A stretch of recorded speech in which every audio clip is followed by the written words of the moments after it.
Yo! What's up mga tropa? So, sa mga nagre-request nga pala ng minivan tour, so pagbibigyan ko na kayo mga tropa. So, dalawa question natin, why did I choose a minivan and what makes it me, mga tropa.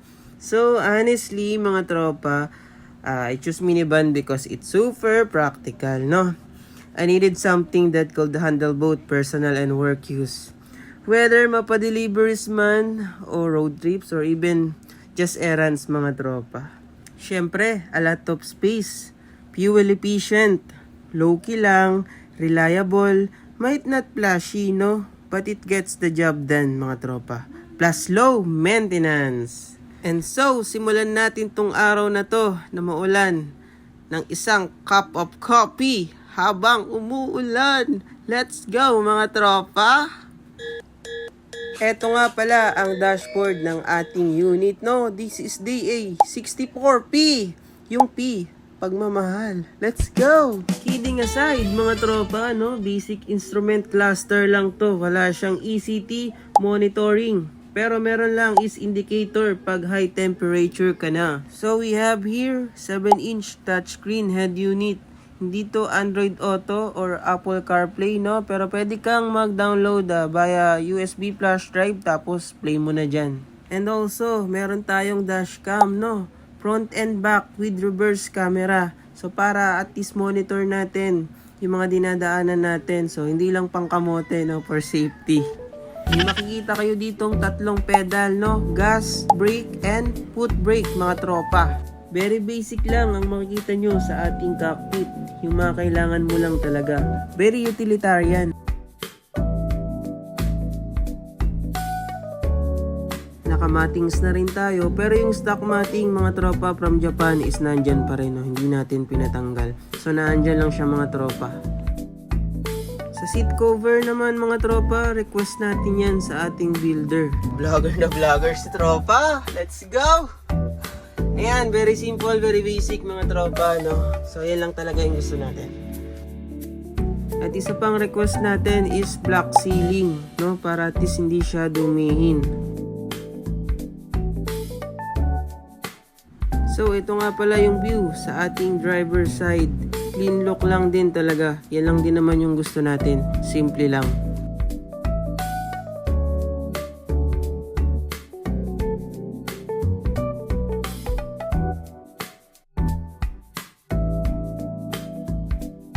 Dumako naman tayo sa second row. Mga tropa, yung ating passenger, second row. So basic lang mga tropa. Bali manual nga lang pala yung window niya, no, mga tropa, sa likod. Sa front is automatic na. So ang manual lang is yung sa likod. Ganyan pagka mga base unit ng DA64B. So same lang din mga tropa. Very basic lang. So, ganyan ang setup kapag ginagamit natin siya for personal.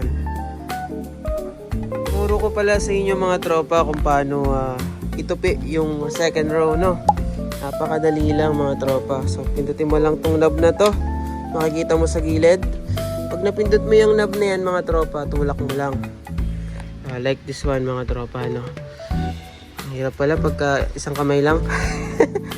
So, hilahin mo to. Tulak mo to. Tapos, yung pinaka-last mga tropa ito. Ayan na.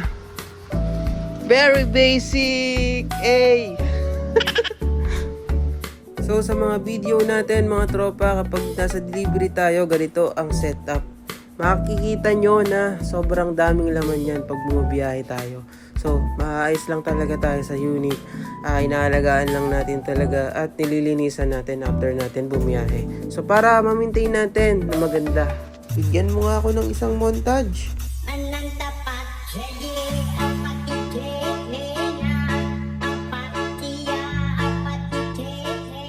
Papakita ko lang din sa inyo yung dinaanan natin nung naligaw tayo. Bali, ito nga pala yung Kibyang Tunnel Budget Meal. Tawang-tawa talaga ako dyan. Paano ba naman? Dinaan tayo sa ilalim ng tulay. Akala ko nga hindi magkakasya mga tropa. So ayun mga tropa, dumako naman tayo sa price range ng DA64B basic setup. So nag-i-start tayo ng 260k. Depende yan sa unit or sa upgrade add-ons na gagawin mo sa unit. So depende yan mga tropa kung magpapa-add ka ng head unit, dashcam, 13-inch mugs, visor, tint, seat cover. So nakadepende yan yung range ng price sa i-upgrade mo sa unit mo. Umabot nga pala tayo ng 280 sa ating setup dahil nagpa-upgrade tayo ng 13-inch mugs, head unit, visor, tint, seat cover, at top load carrier. Pero hindi pa natin nakakabit dahil busy pa tayo.